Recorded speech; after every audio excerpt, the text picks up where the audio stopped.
35 देखिएगा, question number 35। Basically ये जो सी वाला ऑप्शन था वो अपने आप में कॉम्प्रिहेंसिव तो दिया है इन्होंने, पीडब्ल्यूडी एक्ट 1995 में आया था, लेकिन ये लेटेस्ट नहीं है। हालांकि इन्होंने ईयर ही मेंशन नहीं किया, उस केस में ये मान सकते हैं बी को भी सही, ठीक है ना। तो यहाँ पे सिर्फ 7 डिसेबिलिटीज होती थी, 7 दिव्यांगताएं थी, और इसमें विजुअली इम्पेयर्ड लोग थे, लोकोमोटर डिसेबिलिटी थी, चलने फिरने में दिक्कत एंड ऑल। आरपीडब्ल्यूडी एक्ट को लाया गया right of persons with disabilities 2016 में, और ये सोशल जस्टिस की जो मिनिस्ट्री होती है उसके अंडर आया। 21 डिसेबिलिटीज आई, यानी नई 14 डिसेबिलिटीज, 14 दिव्यांगताएं ऐड हुई, जिसमें ड्वार्फिज्म, बोनापन, एसिड अटैक विक्टिम्स को शामिल किया गया।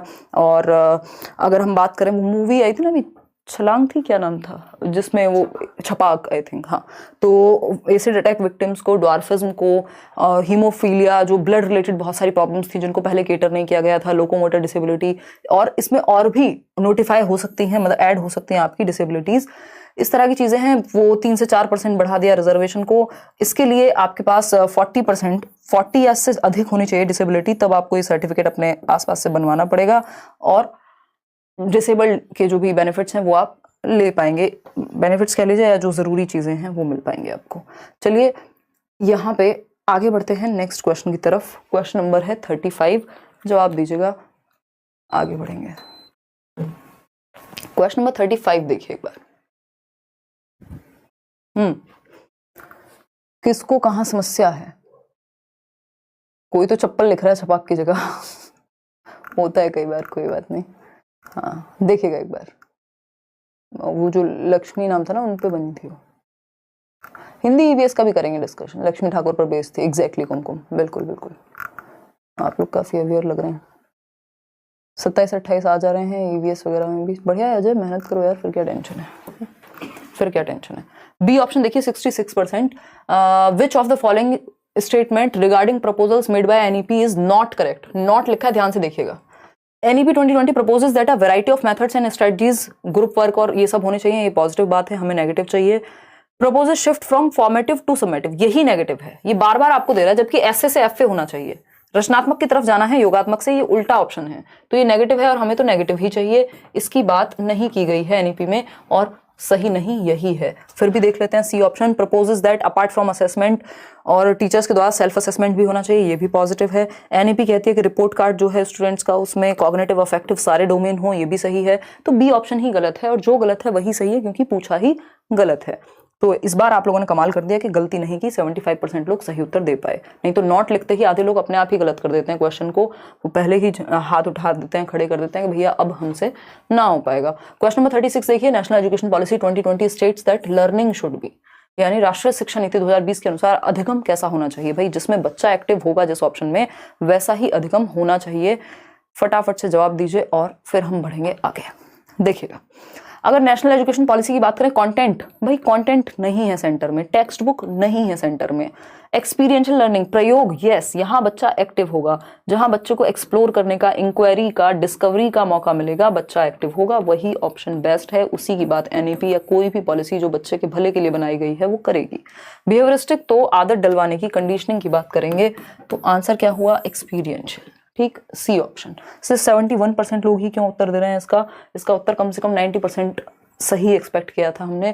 क्वेश्चन नंबर 37 देखिए और जवाब दीजिए, बताइए क्या आप कहना चाहेंगे क्वेश्चन नंबर 37 के विषय में। क्वेश्चन नंबर 37 कहता है, as per NEP 2020 the form of assessment in schools should shift from. वही बात घुमा फिरा के बार बार कही जा रही है कि राष्ट्रीय शिक्षा नीति 2020 के अनुसार विद्यालयों में मूल्यांकन का अभिरूप डैश से डैश होना चाहिए। तो आपको पता है, FS से याद कर लीजिए, फॉर्मेटिव से सबमेटिव होना चाहिए, रचनात्मकता से योगात्मकता की तरफ, ना कि योगात्मक यानी सबमेटिव से जजमेंट से फीडबैक पे नहीं, फीडबैक से जजमेंट पे होना चाहिए। तो शिफ्ट फ्रॉम फॉर्मेटिव टू रचनात्मक आकलन, जिसमें एक्टिविटी करके आकलन करें आप। सबमेटिव में पेन पेपर टेस्ट होता है सिर्फ, सबमेटिव की जगह फॉर्मेटिव होना चाहिए। तो सबमेटिव से फॉर्मेटिव होना चाहिए, शिफ्ट फ्रॉम उल्टा लिख दिया मैंने, देखिएगा, शिफ्ट फ्रॉम सबमेटिव टू योगात्मक से, जो हम पेन पेपर टेस्ट हर जगह पे देखते आ रहे हैं, बोर्ड एग्जाम्स एंड ऑल, तो उससे हमें रचनात्मकता पे लेके जाना है शिफ्ट। ये बात एकदम सही लग रही है, ये ऑप्शन ही सही है, जो कि 61% लोग दे पा रहे हैं, ठीक है। योगात्मकता से परिवर्तन लाना है, फॉर्मेटिव से समेटिव नहीं करना है, वो तो अच्छी बात है। लर्निंग से रोट लर्निंग पे ले जाएंगे तो और खराब है। फ्लेक्सिबल से रिजिड नहीं, रिजिड से फ्लेक्सिबल होना था। तो एक ही ऑप्शन पॉजिटिव है, वो है आपका ए ऑप्शन। आगे बढ़ेंगे क्वेश्चन नंबर 38 पर। देखिए ये बाण वाला क्वेश्चन आपके सामने अगेन आ गया है। Which of the following pedagogical strategies does national education policy 2020 propose, यानी कौन सी स्ट्रेटजीज हैं पेडागोजी की, कौन से शिक्षा शास्त्रीय तरीके हैं जिनसे पढ़ाया जाना चाहिए, जिसकी बात एनईपी करेगी। तो अन्वेषण आधारित अधिगम यानी एक्सप्लोरेशन बेस्ड, हाँ बच्चा एक्टिव होगा, जहां पे बच्चा एक्टिव है वो भला है, उसी की बात करेगी एनईपी। कथा वाचन आधारित शिक्षा शास्त्र यानी स्टोरी टेलिंग, स्टोरी टेलिंग बहुत ही पॉजिटिव फॉर्म होती है, क्योंकि स्टोरीज जो हैं वो बहुत ही, जब से ह्यूमन रेस है तब से शायद स्टोरीज हैं, हम ये कह सकते हैं। तो कहानियां या कहानी स्टोरी टेलिंग मेथड ओल्डेस्ट भी कह सकते हैं हम, कि सबसे पुराने समय से यही रहा है। हम स्टोरीज के थ्रू बहुत कुछ सीखते हैं, इसीलिए हम मूवीज में इतने इंटरेस्टेड रहते हैं, इसीलिए हम किताबें पढ़ते हैं, लोग नॉवेल्स पढ़ते हैं।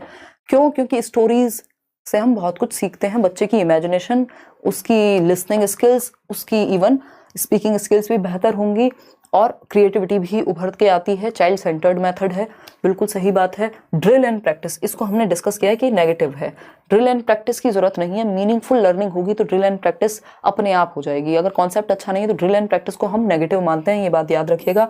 डिस्कशन अच्छा है, बच्चा एक्टिव होगा। तो फर्स्ट, सेकंड और फोर्थ सही है, थर्ड हटा देंगे। थर्ड जिसमें भी है वो तो हट ही जाएगा, फर्स्ट सेकंड फोर्थ, बाकी सब में थर्ड था तो ये तो हट ही गए। तो B option is the right answer.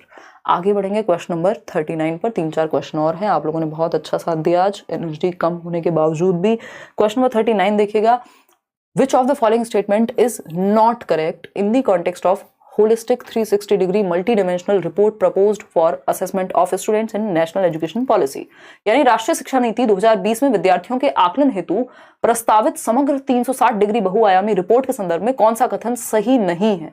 ध्यान से पढ़िएगा, नॉट लिखा हुआ है, सही नहीं है, यानी बच्चे को जिसमें हम एक्टिव नहीं रखेंगे वही सही नहीं है।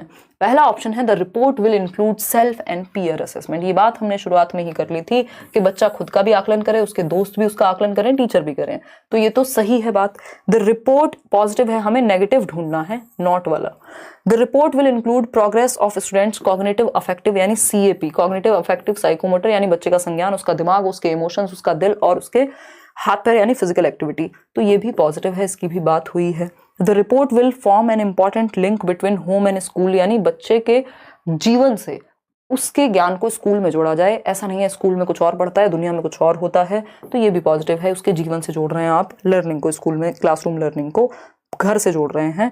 The report will focus on individual work and only and not include group work, ये बात गलत है कि सिर्फ इंडिविजुअल वर्क भी होना चाहिए बट ग्रुप वर्क नहीं होना चाहिए, ये गलत कह दिया इन्होंने, और जो गलत है वही सही है क्योंकि पूछा ही गलत है। तो डी ऑप्शन ही एकमात्र नेगेटिव उत्तर यहाँ है, या ऑप्शन हमारे पास नेगेटिव है।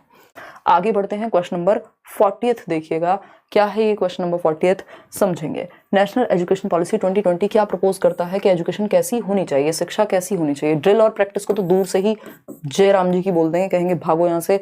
फिर आएगा बी ऑप्शन, इंक्वायरी ड्रिवन और डिस्कवरी, यहाँ बच्चा बिल्कुल एक्टिव है। टेक्स्ट बुक और टीचर सेंटर्ड, ये तो पुरानी बातें हो गई। Oriented towards learning for exams, exams के लिए नहीं लर्निंग के लिए सीखना है, एग्जाम अपने आप अच्छे हो जाएंगे। तो क्या हुआ, इंक्वायरी ड्रिवन और डिस्कवरी ओरिएंटेड, यानी अन्वेषण प्रेरित खोज उन्मुखी, यानी बच्चा एक्टिव सबसे ज्यादा बी ऑप्शन में है, जहां वो इंक्वायरी करेगा, एक्टिविटी करेगा, खोज करेगा, एक्सप्लोर करेगा अपने एनवायरनमेंट में, डिस्कवरी करेगा, यानी बच्चा एक्टिव है। तो B option is the right answer. आगे बढ़ेंगे, क्वेश्चन